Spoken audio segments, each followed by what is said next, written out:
ओम नमो भगवते वासुदेवाय। सार्थ सुबोध ज्ञानेश्वरी लेखन व वाचन सौ मनीषा भास्कर अभ्यंकर, महाराष्ट्र, मिरज 416410। अध्याय 13वा, क्षेत्र क्षेत्रज्ञ योग, परब्रह्म वर्णन, भाग 6वा। ओव्या आहेत 890 ते 894। भगवंतांनी परब्रह्माचं वर्णन परस्पर विरोधी विशेषणे वापरून केले। ज्ञानदेव आता त्याचं स्पष्टीकरण करत आहेत।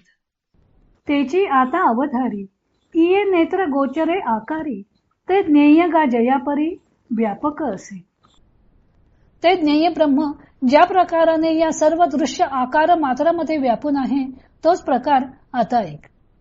तरी ते गा किरीटी ऐसे, अवकाशी आकाश जैसे, पटी पटू होऊनी असे तंतू जेवी।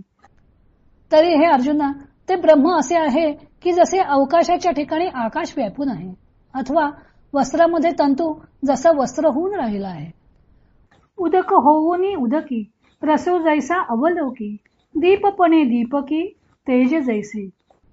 पहा की पाण्यामध्ये रस जसा पाणी होऊन असतो, अथवा दिव्यामध्ये दिवा होऊन जसे तेज असते। कर्पूरत्वे कापुरी, सौरभ्य असे जयापरी, शरीर होऊनी शरीरी, कर्म जेवी। त्याप्रमाणे कापुरामध्ये सुगंध कापूर होऊन असतो, अथवा शरीरामध्ये जसे कर्म शरीर होऊन असते। किम बहुना पांडवा, सोनेची सोन याचा रवा, तैसे जे या सर्वा सर्वांगी असे। फार काय सांगावे अर्जुना, जसा सोनेच सोन्याचा तुकडा होऊन असतो, त्याप्रमाणे जे ब्रह्म या सर्वांच्या सर्व अंगात आहे। भगवंतांनी 4 श्लोकात ब्रह्माचं व्यापकत्व वर्णन करून सांगितलं। ज्ञेय वस्तू जी ब्रह्म, तिचे व्यापकत्व वर्णन करताना सर्वतः पाणीपादम, सर्व ठिकाणी हातपाय असणार असं श्रुतीनं वर्णन केलं। त्यामुळे ते वास्तविक तसे उपाधीने युक्त आहे अशी जर कोणाला शंका आली तर ते तसे नाही, हे श्लोकात भगवंतांनी स्पष्ट केलेलं आहे। शंकराचार्य म्हणतात की यस्मात् कारण वर्जितम ज्ञेयम तस्मात् असक्तम सर्व संश्लेष वर्जितम। ते परब्रह्म सर्वेंद्रिय रहित असल्यामुळं ते असक्त असंग आहे। त्याच्या ठिकाणी इंद्रियांची कल्पना करणे हे कोणत्याही कारणाने शक्य नाही। ते इंद्रिय रहित निरवयव असल्यामुळं त्याचा अनात्म उपाधींशी सुतराम संबंध नाही। असला तर तो फक्त अध्यास संबंध आहे, कारण परब्रह्मा वाचून कोणतीही गोष्ट विद्यमान नसताना अन्य वस्तू आहे असं वाटत असेल तर ती भासमानच असणार। म्हणून 904 या ओवीत ज्ञानदेवांनी निष्कर्ष सांगितला आहे की नामरूप संबंधू जाती क्रिया भेदू, हा आकारासीच प्रवादू वस्तूसी नाही। या श्लोकाचे जणू हे सारच आहे। त्या दृष्टीनं व्यापकत्वाचा धागा न सोडता ज्ञानदेवाने दृष्टांतांच्या सहाय्यानं या श्लोकाचं विवेचन केलेलं आहे। ज्ञानदेव सांगतात की तेच ब्रह्म सर्व दृश्य आकारामध्ये व्यापून आहे। उदाहरणार्थ अवकाशाच्या ठिकाणी अवकाश व्यापून आहे, अवकाशाला दुसरे कोणीही व्यापलेलं नाही। किंवा वस्त्र हे तंतूने बांधलेलं आहे, त्याला तंतूने व्यापलेलं असतं, त्यात तंतू नसतील तर त्याला वस्त्र असं नावच येणार नाही। तसंच ब्रह्म सर्व दृश्य आकारांना व्यापून आहे।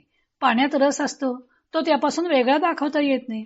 तो पाण्याच्या प्रत्येक कणात अनुस्यूत असतो, किंवा दिव्याच्या ज्योतीत तेज असतं, कापरामध्ये सुगंध असतो, तोही वेगळा करता येत नाही।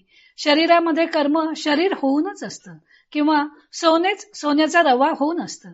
त्याप्रमाणे आत्मस्वरूपाहून भिन्नत्वानं कार्यरूप पदार्थ जरी कल्पिलेले असले तरी आत्मरूप त्या सर्व पदार्थांना व्यापून असतं। आता सोनेच एका सोन्याच्या तुकड्याला व्यापून असते, सोन्याचे सर्व गुणधर्म त्या तुकड्यालाही व्यापून असतात। आता तो सोन्याचा तुकडा तुकडा म्हणून भासत असला तरी असते ते सोनेच, त्याला आकार प्राप्त झाला म्हणून ते मूळ सोन्याहून भिन्न झाले असं म्हणता येत नाही। या सर्व दृष्टांतांमधून ज्ञानदेवाने परब्रह्मच सर्व जगात भरून राहिलेलं आहे असं अन्वयानं दाखवलं। पुढच्या दृष्टांतातून त्यांनी ते व्यतिरेकाने दाखवलेलं आहे। एखादी गोष्ट अशी अशी आहे असं वर्णन करणे म्हणजे अन्वय, आणि अशी अशी नाही असं वर्णन करणे म्हणजे व्यतिरेक। अन्वयाने व्यतिरेकाचे वर्णन केले म्हणजे त्या वस्तूचे योग्य ते खरे ज्ञान होते। म्हणून ज्ञानदेव पुढे ज्ञेय वस्तूचे आणखी व्यतिरेकाने वर्णन करत आहेत। तो भाग आपण उद्या पाहू। अन्वयाने व व्यतिरेकाने वर्णन केले म्हणजे त्या वस्तूचे योग्य ते खरे ज्ञान होते। म्हणून ज्ञानदेव पुढे ज्ञेय वस्तूचे आणखी व्यतिरेकाने वर्णन करत आहेत। तो भाग आपण उद्या पाहू।